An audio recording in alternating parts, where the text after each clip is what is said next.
Hello, folks. My name is Patrick with Southern Fellow here at the Lunchnet Podcast. We have our host, Jordan Redding. What's up?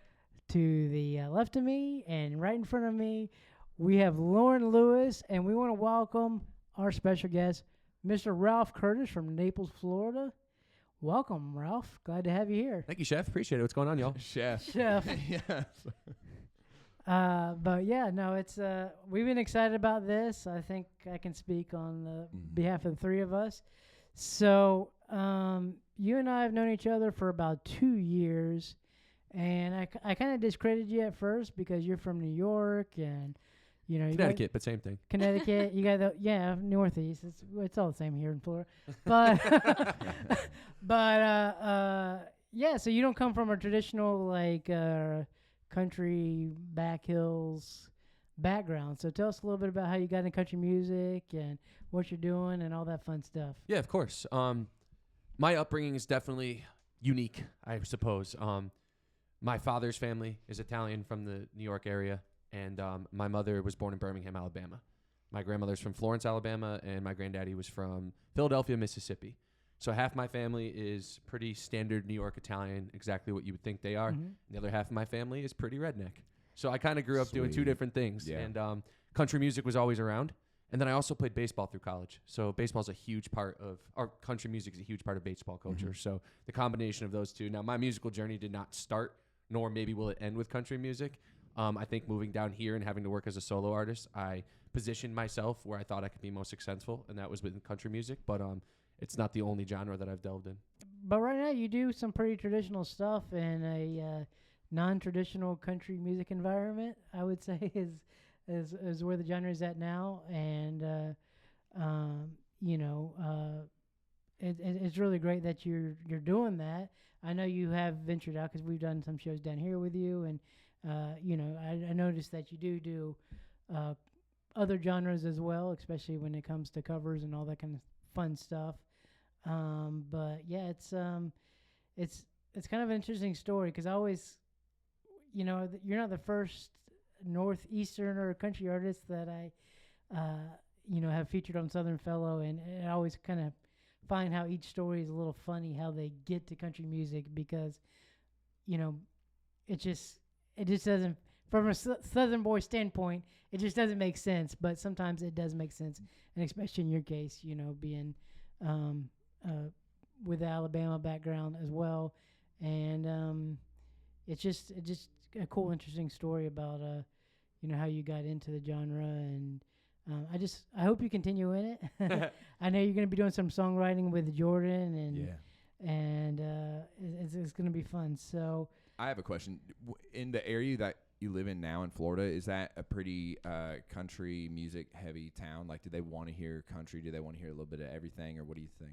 Yeah, it really depends on the venue. I mean, Right. I'm playing a lot of different venues down there, so I have to kind of wear different hats. Play a ton of country clubs in season, weddings and stuff like that, not necessarily. So my catalog dips into different directions. Yeah. So I can play the room that I need to play the gig that I get hired to play. Yeah. I would say some of the dive bars that I play are looking for country music. Not explicitly, but it's definitely there. It's kind of one of those things where I feel like every time we're on the boat, everyone's listening to country music, but then I'm trying to find where people want live country music, and unless it's at an arena, seeing their favorite artist. That's the independent true. thing there isn't quite That's as palpable. True. Yeah. But it's also a good songwriters area. Like the Southwest Florida area, like there's a lot more songwriters than you would think. And with the Island Hopper Festival that happens every September there, like, there's more of a songwriting culture than you imagine. My friend Claire Liparillo, shout out to her. She started a Songwriters Round series, and I'll be performing for, I think, her 4th or 5th one in September. So she's doing one a month right now in conjunction with the Gulf Coast Symphony. Wow. So she's really building a songwriters culture in Southwest Florida. So that ground was already there, and now she's really fertilizing it. So, but I might be the only country music artist that's performing in these rounds. So sweet. It's cool, but it's also cool to see non-country artists and songwriters playing writers rounds, because that's obviously more of a Nashville thing. Yeah. So we're doing it our own way down there. That's cool. Yeah. Well, like you said too, like country music kind of is where the songwriting is, like where that craft is, where like it kind of almost in a way doesn't matter where you're from or anything like that. When you're a good songwriter, I mean, if you think of like the Bob Dylans, you think of like those like folk writers, a lot of them are from up north, and that style has just kind of morphed itself into country music, and now those like that lyric. Kind of like pattern, just kind of songwriting style is just like in country music, and it just welcomes like all these like adjacent genres into country. So it's so cool to see. Yeah, we could go down a rabbit hole real quick Right. here, but what even is country music now, right? Yeah. To me, Yeah. country music is the Nashville machine, which is just new age pop, because pop became hip hop and house music and rap. So, I mean, I could talk about the evolution of music forever, but at the end of the day, you don't need to be Southern to love and write country music. And a lot of country music now isn't about that kind of stuff. And country music has gone international. At Southern Fellow, I get more viewers to the website from Germany than I do here in Daytona Beach. It's insane. And you and I were talking about we probably might be doing like a country music festival in Italy in the summer, and then just we have a lot of people from Great Britain and Australia. So I think country music has kind of met its peak in the United States, but it's good to see it going to other places globally, and it's just really cool. And be honest with you, I think a lot of those places they're more interested in the more traditional, story-driven country music. Which country music, Great Britain, Scotland, Ireland, that's where they came that's from. where it came from. Yeah, that's kind of going back to its roots, literally. Right. So I'm just glad that it's kind of spreading its wings and not just feel like it's reach its peak, and we're kind of like here. And actually, did anyone watch that country music documentary that was out a few years ago? It kind of talked about the origins of country music in America, and what it was a lot of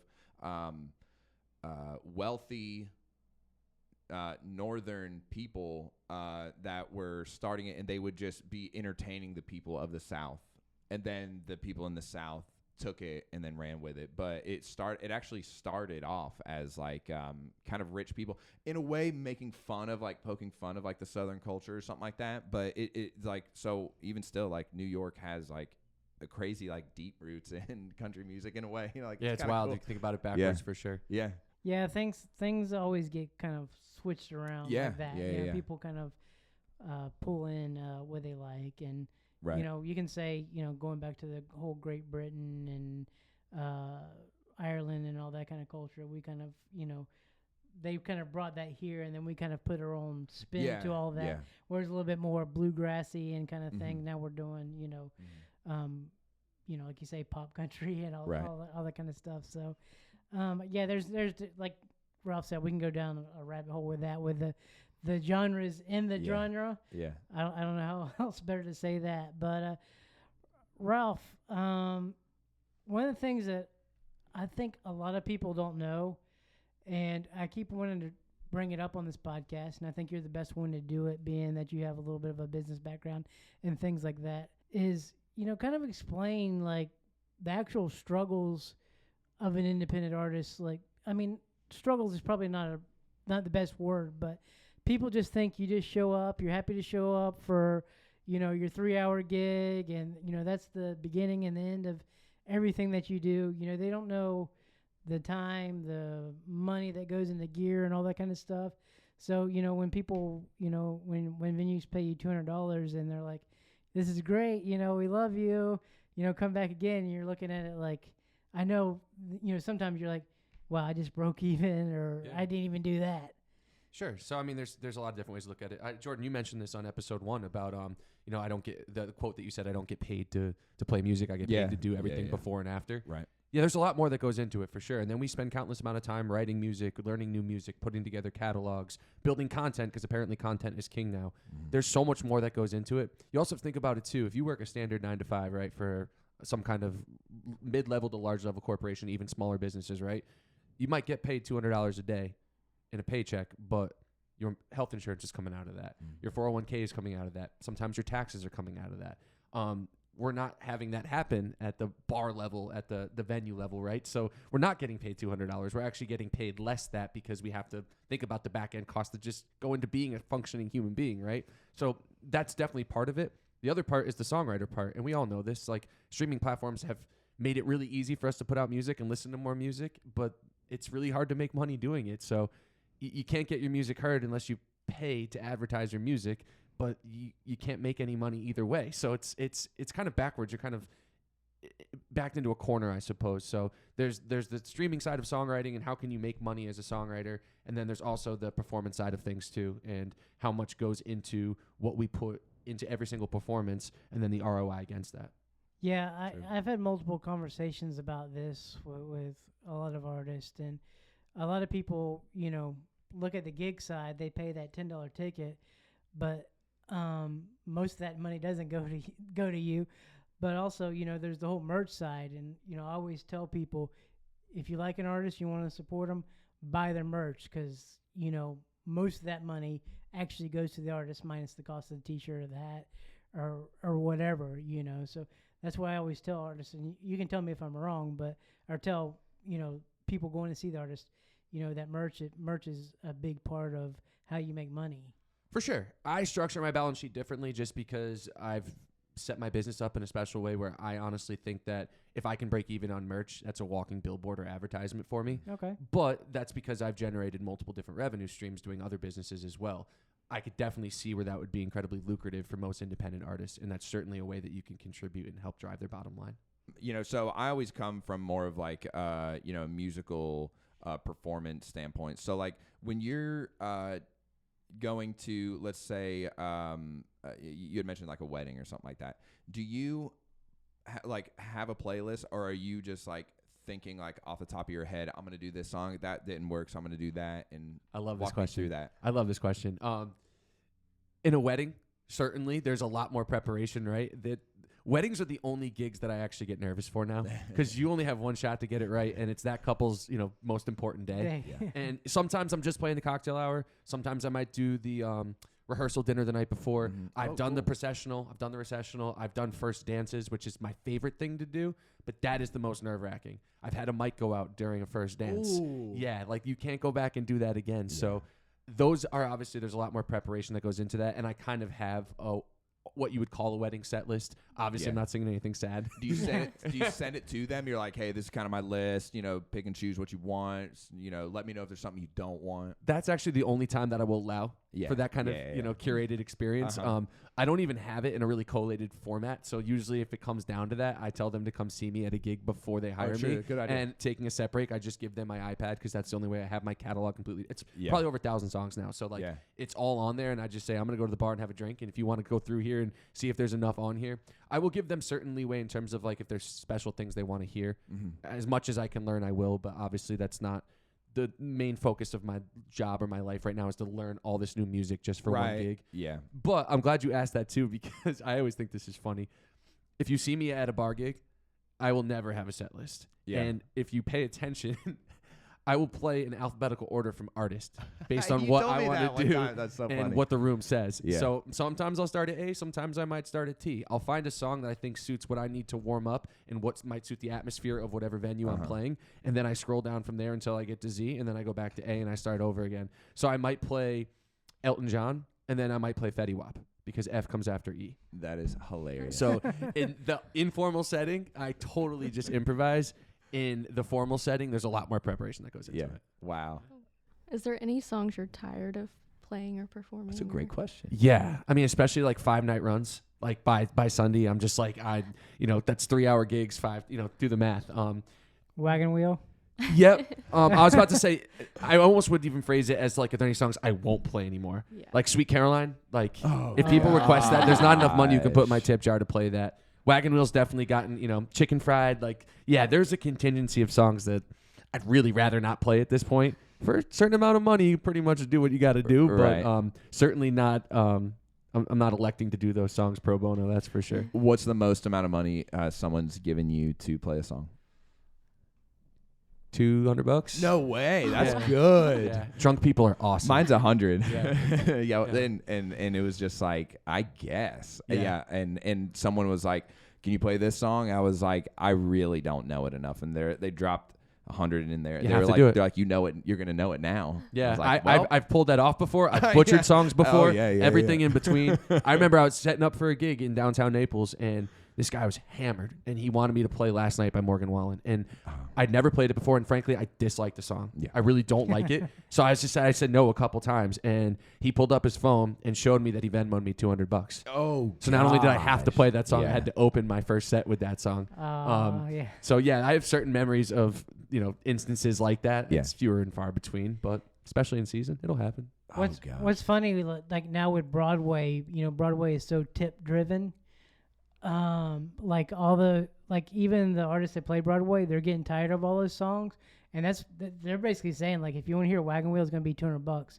Like, I don't care if y'all get like 5 people to do, put the money together, or 1 person, but if you want to hear Wagon Wheel, it's gonna be $200. Because they know they can leverage you. Yeah. Yeah. They have to too, because they're only playing for tips, right? Yeah. That's the cool thing about what we're doing, in different markets, especially like Southwest Florida. Like, I know that I am making a set amount of money before I leave, so it's Yeah. more of a personal preference at that point. Yeah. True. Some bars, they're outlawing Wagon Wheel. Have you seen that? I want to go to those bars. Put that on a T-shirt. Can I? Yeah. It's just, it's a fun song, like the first, 200 times, but after that, Yeah. it's It's crazy because it's in our full band set, and everyone will be up and dancing and singing You have along, to, man. 'cause that's your It's job, right? crazy. Not only does it That's- fill your tip jar, but it makes the venue happy because people get out of their Out of their seats. seats, That's yeah. Yeah, it. and that's what Yeah. we're doing. Yeah. I mean, obviously the goal is to sell out, major musical, venues and play our own songs. But like in the time being, Yeah. you have to be the vehicle that gets you there. So Right. it's all about the circumstance and how it's going to behoove you and the venue. Yep. True. That's it. yeah. Yeah, speaking of weddings, I mean, I'm pretty sure you, like, Achy Breaky Heart's probably one of your Yeah. set lists for weddings. Right when the bride starts walking down the aisle. Too. That's funny. I have a funny story about, you're talking about wedding disasters. Back when I used to cater, I was catering a wedding, and I rented this chocolate fountain because they wanted a chocolate fountain, and a really nice chocolate fountain. But, like, some of the gears were broke. So I was sitting at the reception looking at a chocolate fountain, like something was wrong. I knew something was wrong. And what happened was it would spin, and then it would miss those gears and catch again. And it was slinging chocolate, yeah. slinging like little thin lines of chocolate behind 2 bridesmaids' dresses.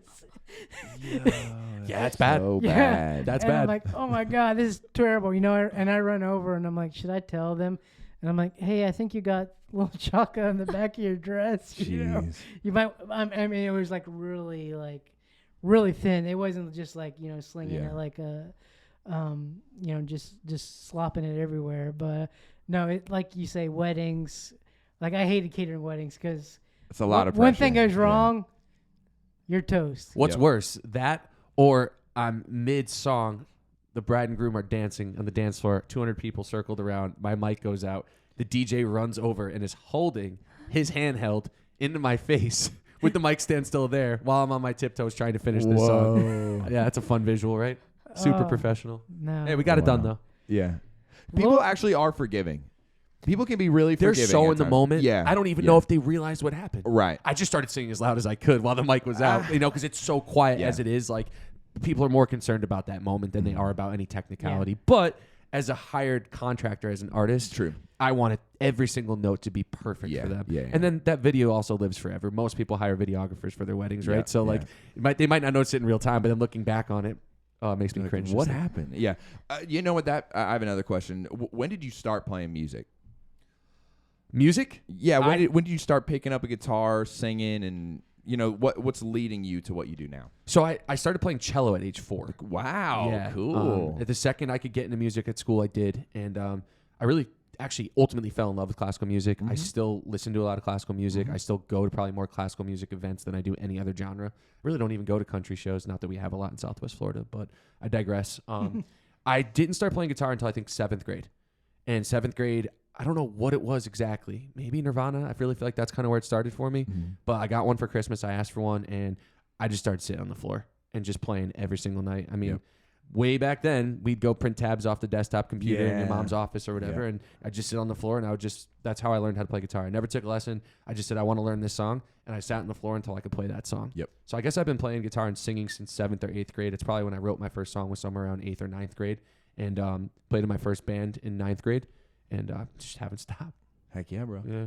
What's your first instrument story? Drums. Let's say drummer. I started playing drum. Did we talk about that? No, I before? listened to the pod when you fell on that bongo drum. Did I? Oh wow, you're right. Yeah, so I started playing drums. Well, okay. I took one guitar lesson, and I remember it exactly. I went with a friend who had taken a few lessons before me, and he said the teacher, who's actually my cousin, said, "Okay, can you name all of the notes on the low E string going up the fret?" He was like, "Yeah, E, F, F sharp, G, G sharp, A," and so on. And I was like, whoa, that is really complicated. I do not understand that. And Can you give me a triangle, please? yeah, so I quit. So I was like, no more of guitar. Like, I don't understand all of that music theory. And then I started playing drums. But yeah, I was like on a real kit and stuff, but at church the only thing they had available was some like bongos and like a shaker. So that was my first, I guess, like consistent like performing thing. But yeah, drums, and then guitar came a little bit later. Actually, I have a weird story. I was really bad in school, and like just like academically, like just not a good student, and the teacher suggested that I see a psychiatrist or whatever and get put on Adderall. So I did, and which was really interesting, which that's a whole different conversation. I don't like any medication at all. But anyway, but that night I looked at my guitar and I was like, I think I want to play that again. And within one night I was playing like many songs. I mean, that stuff was powerful. I'll say hell of a drug. That's stuff crazy. Sex, drugs, and rock and roll. It was literally looking at the guitar going, I think I'm going to play that, having no lesson, like you were saying, just print stuff out. Oh, I got it. You know, I love it's that. Weird. That's insane. It'll just click sometimes. Now, I am the opposite. I have been a music theory geek since I was a kid. I absolutely have been obsessed with music theory.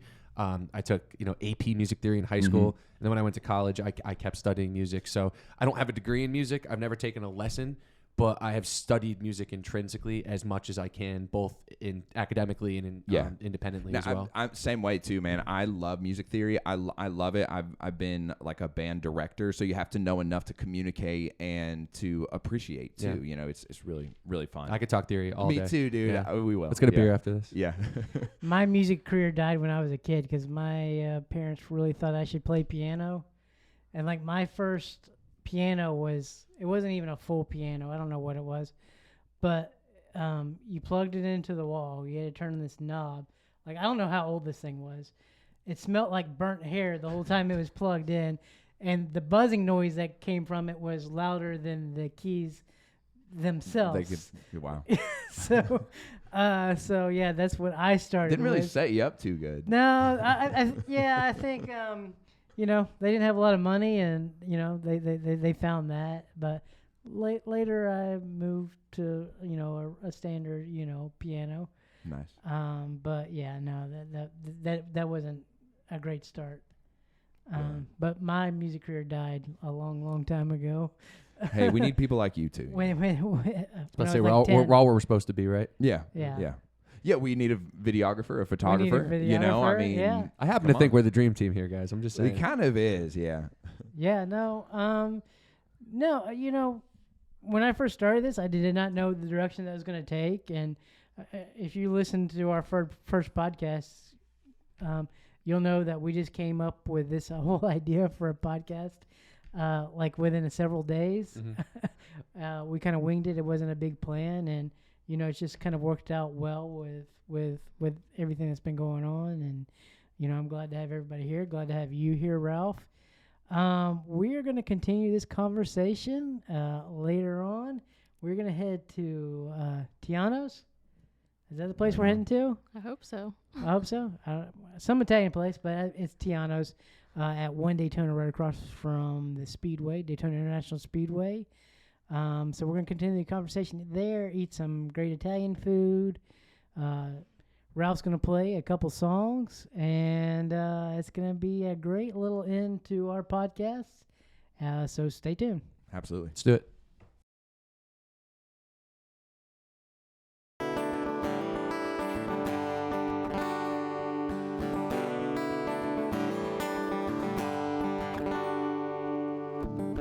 Eight by 10 hanging up in that picture frame.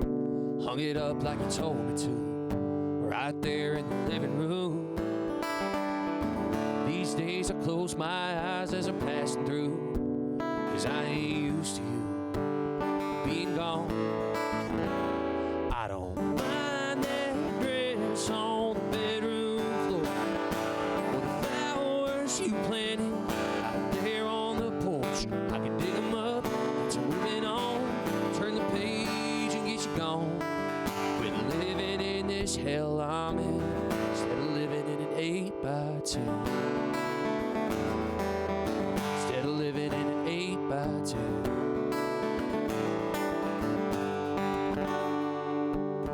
That we took on the back porch there at your mama's house, in front of your family. I was getting down on one knee. Ain't it funny how you running round comes back around how I'm living now? Black and white memory, what he did to me. I don't mind that dress on the bedroom floor, or the flowers you planted out there on the porch. Dig them up, get you moving on, turn the page and get you gone. Quit living in this hell I'm in, instead of living in an 8x10. Instead of living in an 8x10.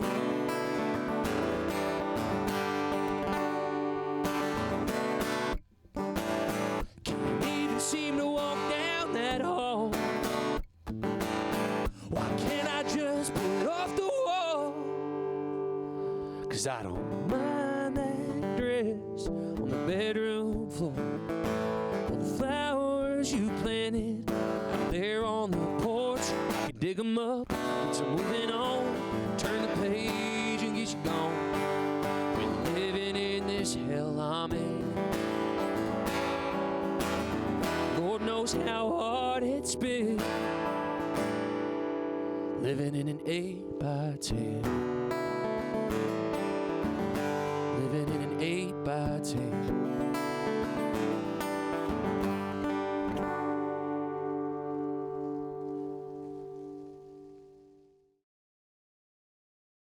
Let's do it. Doing a pizza cheers? Let's do a pizza cheers. Okay.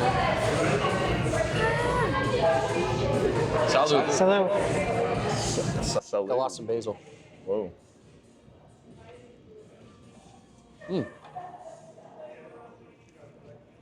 I like it. It's nice. That's very good. I like it a lot. So I like good pizza then. I don't just like bad pizza. You can like bad pizza. Bad pizza is it's a thing, allowed? and it's still good. The thing about pizza is bad pizza is good, but there is good pizza, and don't call bad pizza good pizza. That's my only rule. And bad pizza definitely has its time. Usually after midnight and before 4 a.m. There you go. That DiGiorno special, $4.99. Better than delivery. But this is good. Very good. Dangerous thing about eating pizza on camera is we probably all have pizza sauce on our face. Yeah, like I got like a big blot on my face. When I edit, I can just zoom in on it. Yeah. Thank you so much, Lauren. Bringing out the best in us. You say that, but you haven't seen the final product yet. So guys, we haven't told you this, but we finally made it to Tiano's. Eating some Napoleon pizza. Ross got some wine. We got some sweet tea because we got to keep the Southern thing going. But yeah, this pizza is amazing. Get that nice and smoky char on the dough and the crust. I was just about to ask about that because the dough is actually pretty soft, but it is charred. So is that kind of like, is that personal preference? Is that something that like Traditionally how Neapolitan pizza is going to come out, but especially when it's wood or coal fire. like you said, it's like 39 seconds or something like that? Yeah, anywhere between 30 and 90 seconds. Yeah, that thing's like 700 degrees in there. Wow. Yeah, it goes in and out pretty quick. I tried to get Lauren to fly her drone in, to take a look around, but she wouldn't do it. She wouldn't go for that. Melt. Just like anything else, too, the type of wood's going to affect the flavor. So I have no idea what kind of wood they use. No, it's good though. I like it. Very Should we good. order 3 more? I think I'm more hungry I now. would, yeah. That's exactly what I was thinking. I was like, I can't believe I'm eating, and now I'm really hungry. Now I have a taste. Like, now I'm excited. Yeah, what else are y'all thinking about getting? I'm thinking about wiping this pizza sauce off my menu. They're gonna be like, y'all make too much of a mess. Please don't come back. They have duck. Jordan, we're talking I about love that. duck, yeah. It's not something you traditionally see on an Italian menu, which almost makes you want to order it even more, right? It sounds good though. Yeah, I love duck. Like a duck marsala, a grilled duck breast to me is like. You love duck? When a grilled duck breast, because the skin gets really crispy. Yeah. If you score it, You like cooking duck? I've only cooked duck breast. I've never cooked a whole duck. But the good thing about duck is it stays pretty moist, even more moist than chicken, I think. Any bird you can dry out fairly easy. It's not like a Wagyu ribeye, I've cooked a lot of duck, but it's been wild duck. How do you From cook duck it? hunting. How do I cook it? Just in a skillet or something like that. Just make like. See, like a Florida wood duck, Yeah. I'm not eating that. Really? Why? Just like how pretty it is, kind of thing. No, just because, The taste? just like wild turkey, like. So good. I love it. Yeah, I'll eat it if I'm hungry, but I'm not gonna be like, I'm gonna go kill a wild turkey because. tell you a story. And I love turkey hunting. yeah. Oh, turkey hunting is my favorite type of hunting. But one time I was hunting with my father-in-law, and we actually got called, almost like we're professionals or something, called to get rid of wild hogs on this lady's property that are like a nuisance on her property. And she said, can y'all just come and get rid of some hogs? So he said, okay, we're gonna go in there, try to get the babies. They're easier to skin and take out, and then they taste better too. And then all of a sudden we kind of scope out the area, and it's like still light outside. It's maybe like 2 or 3. We're gonna wait till it gets dark. Right before it gets too dark, that's usually when the animals come out, as we know. Well, we're sitting for like 10 minutes, and this big old boar comes out of nowhere. This like 250-pound hog. Cowboy up, baby. He just goes, just take it. And I got it. Okay, so we got it. It was like the worst trying to get that thing out of the woods. I mean, it's huge, and just dead weight. We had to Literally? bring it, through this little creek. We had to literally go through it, and like we weren't wearing waders or anything. We just had to go through and like drag this thing through a creek. It's like floating on top of the water. Anyway, and then when we finally got to cook it, the meat was he's like, it might not taste good. A male, bigger they get, it's that testosterone. Especially after you shoot it, that testosterone just goes boop everywhere. And I tell you, that was some of the sweetest meat I have ever had. I was about to say, I'm ready for a salad now. Could not believe it. That'll make a vegetarian out of you. But honestly, it was amazing. It was like, I've never had boar hog normally tastes like they smell. this one, there's something special about this. Do you like to hunt? I love hunting. Yeah. Yeah. What's your favorite thing to hunt? Turkey. Turkey? Yeah. Have you ever been? No, I honestly was a vegetarian until a couple years ago. Were you really? Yeah. Wow. Turkey is it's beautiful hunting turkeys. Well, they're harder to hunt too. It's so hard. First of all, they're awesome. Like when you see a real wild turkey and it's fanning out, it's doing all of its stuff. I mean, it's beautiful. But just kill it. Yeah. You're really pretty. Bam. I'm still very confused if you couldn't tell. But then you're out there and it's like it's dark, and you start doing a call. It's like this little slate call. You're going, trying to sound like the female. Or they have the reed calls that you put in your mouth. They do that so you can be in position and you're not moving, because they have the best eyesight. So anyway, you'll hear them call. They're doing their gobble. You'll be going, and then they go, they do the other whole call and all that. And you hear them, oh, it sounds like there's one over there. Oh, it sounds like there's one over there. And you just position yourself, and then they don't come in, and then you wasted all that time, but it's never time wasted. in the woods. Oh, it's just beautiful out there. Yeah. It sounds fun, you know, the call, the gobbler thinks he's gonna meet this fine lady, and all of a sudden, boom. Yeah. The sweet, beautiful world is. Can you do that, the gator call? I've never tried. No. I have a couple of buddies down in Naples They that can do grew up it? down there that can do it really well. And every time we golf, Like, I mean, no, I don't even know how to like That was replicate it, but they can, like, every time we're playing and we see a gator, like, they can do it, and then the gator literally starts swimming at us. Well, I'm like, come on, guys, like, I don't want to deal with this right now. Which call? The one that's like, ooh, ooh, ooh. That Yes, one or that one? yes, Yeah. yes, that I've never done it, but yeah. The one that they rattle the water. A little bit, and then That's they, kinda every cool. time without fail, I got one friend that's so good at it. Shout out Yeah. Sager, and it just starts swimming at you. It's just like, in my backswing. Come on, We really need that right I now. already stink at golf. You got a gator swimming at me. I'm from Connecticut. I can't handle this. Do you like limoncello? I love it. I love this stuff. Molto buono. If it's made, if it's done good. Yeah, especially homemade. And what I love being in Italy is like they don't even ask. Like you're at a pizzeria like this and you finish your pizza and they just bring over a limoncello or orangecello for the table. And it's never on the bill. It's always just like a thank you so Wow, much. that's nice. Yeah. So scale of 1 to 10, how Italian are you? Like not even 50%. Really? Yes. So my mother's side, the Alabama, Mississippi side, you ask my grandma what we are, she says American. Yeah. So I did a DNA test and Yeah. my mother's maiden name is McMillan. So we thought we were Irish. Turns out I'm more like English and Irish than Yeah. anything else, but it's kind of the same. Same. Yeah. Irish people would not want to hear that, but and then on my father's side, my grandmother was part Finnish, so I'm not a full 50% on the Italian side. My grandfather was 100% Italian. My grandmother was part Finnish, so I have a little bit of Finnish on that side. But the family is like an Italian family, though. my family is Yeah. Italian, yeah, to a T, and New York Italian. Yeah. Like I like talking about like things in Italy, like not cutting the pizza, drinking limoncello. Like New York Italian is totally different. We have our own silly language. We have our own silly way of cooking. Yeah. It's a specific type. Do you call sauce gravy like the New Jersey people? Macaroni and gravy. My family and I. What? Shout out to all my cousins. Yeah, we will go down with the ship. Do you know why Macaroni they and do gravy. that, don't you? I feel like I used to, but you probably know better than me.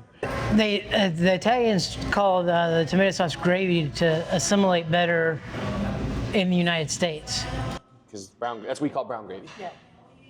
Brown gravy. What you put on your turkey for Thanksgiving, that's what we call brown That's gravy. brown gravy. Yeah, and what we make on Sundays is gravy. But they started calling it gravy to fit in over here in the United States, because obviously back in the day, Italians weren't, the most welcomed Right. population in the United States. Yeah.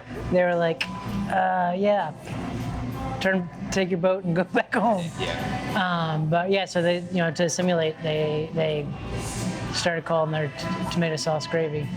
To spell out again the stark difference in how I grew up, when I was a kid on Sunday mornings, my mama and papa would pick me up. You have Mama and Papa? I heard you say it outside. Yeah, I have mama and papa. No way. You have mama and papa. Y'all gonna get married soon. Oh, dude. No, we already became best friends. Is that from your Alabama side? Correct, yes. Yeah. Yeah. So, Papa was my best friend. That's why I wrote I Was Him and He Was Me about. Yeah. And my mama is my only living grandparent still. And I Same. just talked to her on the phone yesterday. I got to get to Alabama soon. But anyways, they would pick us up, and we would go to Sunday school, and then we go to big church, and then we'd go home, shower off or whatever, and then we get in the car and then go to my nanny and poppy's house. And that was Sunday gravy and macaroni and gravy every Sunday with my entire side of the family on that side. All my cousins, aunts, and uncles, anyone that want to come up from New York at a random given time. And my grandmother made it the exact same way every time. Oh. She didn't even use San Marzano tomatoes. She used Red Pack from California. She never made the macaroni herself. She would go get it already made fresh, but she never made it herself, like with the dough or anything like that. And it was always meatballs, sausage, and braciole. Making pasta can be time consuming though. It can, Gosh, yeah. I was just thinking about that. Do you literally have to like roll it as like a tube and then cut it or It something? depends on what kind of macaroni you're making, but the whole process with the dough is usually the same. God. And normally you make it by hand. You make a little well with the flour and everything. You throw the eggs and other ingredients in, and you slowly just work it together. And then you can have a pasta roller that rolls it through, and sometimes they cut it, or sometimes they just roll it with a, We would rotate that a little bit. That's the only thing that would change is that, sometimes we just have ravioli and gabatelli. Sometimes we'd have fusilli. Sometimes we'd have gnocchi. There was like 4 or 5 that we'd kind of rotate through. What is that? They're different types of pasta. Oh, okay. Not Yeah, really different I types don't of even pasta. know. what Yeah, that so is. gnocchi is typically a potato-based like dumpling almost. Oh, okay. Gavatello is going to be like a regatta-based, like spun pasta a little bit. Fusilli's long and curly like this. Okay. Ravioli, I'm sure you know what ravioli is. And that was always every Sunday, never changed, except on Christmas. I guess they're homage to the seven fishes. But we didn't do seven fishes. We would just, instead of doing the meat in the gravy, she'd put lobster tails in the gravy. That was the only time we ever changed anything. Yeah. That's how I grew up. Wow. Seven Fishes is an Italian version of our Christmas ham. Oh. Yeah, that's a real Italian thing. Yeah. We're dunking whole lobster tails into California tomatoes and calling ourselves Italian. Like, that's what I'm saying. Like, we're proud of our heritage, but it's become so Americanized, especially in the New York, New Jersey region over the years. So then, like, having gone to Italy and met people that are actually from Italy, it's like, it's hard to even call yourself like a true, authentic Italian because we do things so differently and we pronounce things so differently, but the pride is still there. That's good. Yeah. That's cool. What I love is, my family's been in Florida since late 1800s. So as far as like ethnic food, they're terrible at. Like, if my family was to make like an Italian dinner, I don't think an Italian would recognize what it is they're doing. Like, because it is just so, like, it's beyond Americanized. It's like. My mama made lasagna, and it was nothing like what my nanny made, that's for sure. Oh, that's funny. Yeah. You're like, this isn't like Nana. It's still special, but it's redneck lasagna, that's for sure. That's funny. Because my extended family celebrates birthdays every month, so we always have like a theme. And if it's like Italian or like Mexican, I'm like, oh, this is gonna be bad. Like, this is. Now stick to steak and potatoes and casseroles. Stick to meat and potatoes. Yeah, your mom's cobbler. Yeah, let's do what we do best. Yeah. And Please, thank you. So my mama, her dad is from Alabama, so I wonder if that's like that region kind of thing. Mama, I wonder what that is. It was like that on both my grandmother and my grandfather's side. So even if we were in Mississippi or in Alabama, it was always Mama and Papa. Thing maybe. But yeah, in my family, all the women have been in Florida since as far back as we can trace. The man, like my dad's from Pennsylvania. My dad's from like west, like rural Pennsylvania. But then, and then my papa, he was from Ohio. So then my mama's dad was from Alabama, and then, but the women were like from Florida for like 7 generations, like, and maybe even further back, as far back as we can find. But it's interesting. That's cool. Yeah. So a little bit of northern in me, I guess. But I only went up there. that's where you get the long hair from? The northern? I know. I'm the long hair country boy. Charlie Daniels. Or Willie Nelson. That's what I'm gonna go for. I'm gonna do Willie Nelson braids. Yeah. Yeah. So I've never been up to too far northeast. So I've never been to. I've been to Newark Airport. That's unfortunate, I'm sorry. That's as far northeast. You've never been to New York City? Never been to New York City, never been to Connecticut. All right, best or friend, I'll have to anywhere take you like next that. weekend. Make it 3 weekends in a row. Let's do it, come on, let's do it. No, we'll make it a trip. Yeah, it's incredible. I've never been, bro. Grew up like every Christmas, my mom and Mama would take us down to the city. And sometimes my cousins would come or something and just do the whole Christmas thing. And I still fly back to Manhattan almost every single December, at least for 24 hours. Just because there's something magical about Manhattan at Christmas time. Yeah. And, What's where all the movies and stuff are filmed, right? I mean, sometimes, yeah. But New York, like, Yeah, exactly. Like with Elf is probably what you're thinking Yeah, of. that's exactly what I It's the think. one with Arnold Schwarzenegger. Yeah. Jingle All the Way. Yes, exactly. I love that movie. I love Christmas so much. But it's like a city, they call it the city that never sleeps, but it seems like there's something there for anybody that wants to do it. It's the best. It really is. I didn't realize how much I loved it until I left, and I always relish going back now. But I can go back for 24 hours and just walk around and eat pizza. But Christmas time is special, and I'll still go back now and go watch the Christmas Spectacular at Radio City Music Hall. Wow. I did it with my sister last year, and my sister who's now, I'm 33, she's 28. She was like, "Are you a child? Like, you really want to go see that?" And I was like, "Yeah, I do." And we got there with the 3D glasses on. She looked at me, she's like, "This is a good idea." Pretty sweet. Yeah, and the Rockettes come out and they do their thing. Yeah. And, like, it just takes you right back to being a kid again. Yep. Yeah, New York City is special, especially at Christmas time. And then I went to school in Boston. Boston's an incredible city. New England is just gorgeous. I grew up skiing Vermont every weekend. Wow. If I could live anywhere in the States right now, I think Vermont would be like a top 5 for me. I love that. And especially in like mid to late October. If you've never seen fall foliage in New England, it'll change your life. It's so incredibly breathtaking. Wow. Bar Harbor, Maine. I went there last year for the first time. Acadia National Park, one of the coolest hikes I've ever done. I like to travel, but that's all my place. Like New England and New York City, like obviously it's where I grew up and where I like to go back. But Yeah, I'm usually on the road like 150 nights a year. Wow. Whether it's playing music, whether it's different business, or whether it's just travel to travel. Good for you, man. What about you guys? Do you guys like to travel? Yeah. Yeah. All over. Where's your favorite place you've ever been? Ireland. Ireland? Or Switzerland. I don't know. It's like. Two of my favorites too. What part of Ireland? We did the whole thing. So Okay. we rented a car and just drove a loop around the whole country in like 8 days. Wow. I was there for like 72 hours, so I didn't have enough time. But I was not impressed with Dublin. Yeah. I kind of expected like leprechauns and rainbows, and it's a metropolitan city. Yeah. I mean, the Guinness was great, the Jameson factory was cool, but it didn't blow me away. But then we took the train to Galway. Galway was really, really cool. Took a boat to the Aran Islands, did the Cliffs of Moher. I wanted to do that, but it was like rainy and windy that day, and I'm like, Yeah, it "We'll was get for us too. Yeah, I got very seasick. Yep. It was worth it though. It was awesome. Yeah. And Switzerland's incredible too. I was only there for like 24 hours. So. I was there for 2.5 days. Zurich, Stockholm, which is where we were, and then Lucerne. And Lucerne's supposed to be one of the most beautiful cities in the world. And it was pouring rain. We couldn't see anything. Yeah, we were there for one night. Yeah.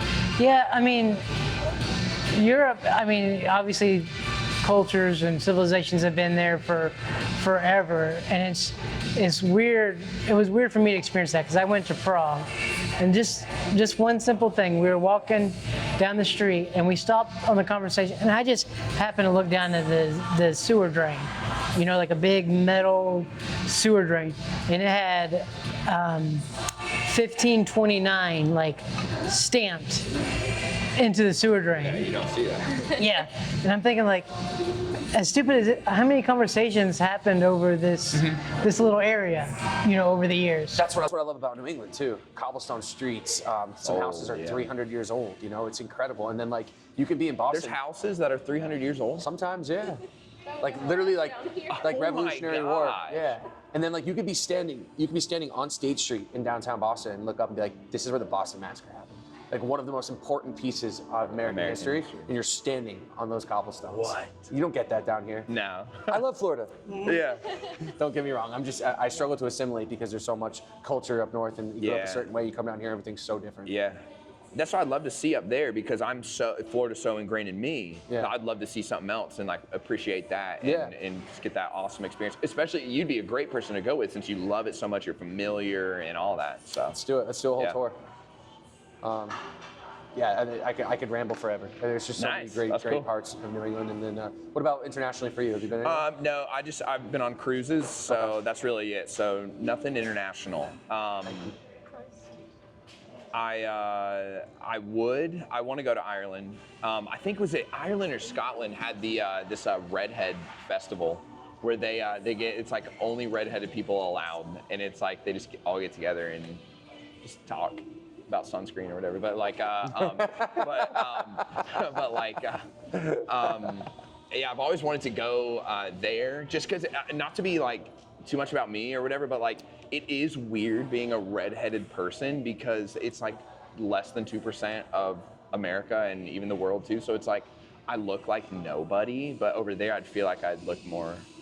It's like a social experiment almost? Yeah. I want to see because whenever you walk into a room and you have red hair, you're like people all look at you.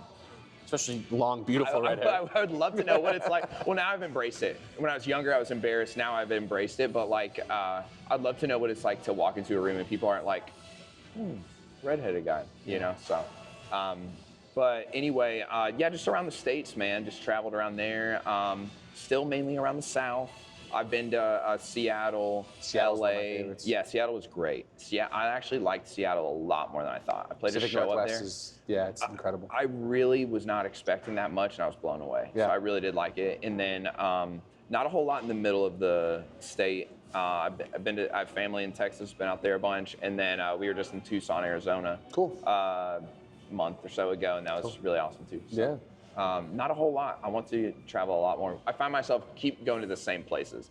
hard. North Carolina, Tennessee, Georgia, North Carolina, you know, just like Those that are kind easy, of yeah. stuff. South Carolina, you know, it's like we kind of all go to the same spots. But you talk about like Ireland being beautiful and Switzerland being beautiful, and you're only there for 24 hours. So like you want to go back and see more, but then you look at this globe and you're like, I have the rest of the world to see. How Yeah. do you go back to somewhere you've already been to? I was just in Chile a few months ago. Whoa. And I cannot wait to go back, but like I should probably see the rest of South America before I go back to Chile, right? But I can't wait to go back because it was that beautiful. Was that for business or just for? It was for business, but we went early for fun too. So I got to bathe in these volcanic springs in the Andes, like 3 hours like into the mountains. Yeah, had a incredible Chilean barbecue like overlooking a volcano, and then the stars came out and like it was, you could see the Milky Way, you could see the satellites buzzing around, you could see shooting stars. What? Yeah, it was one of the coolest things I ever did. And then the next day we went to 5 different wineries and just drank a bunch of wine. It was like the best 48 hours of my life. God.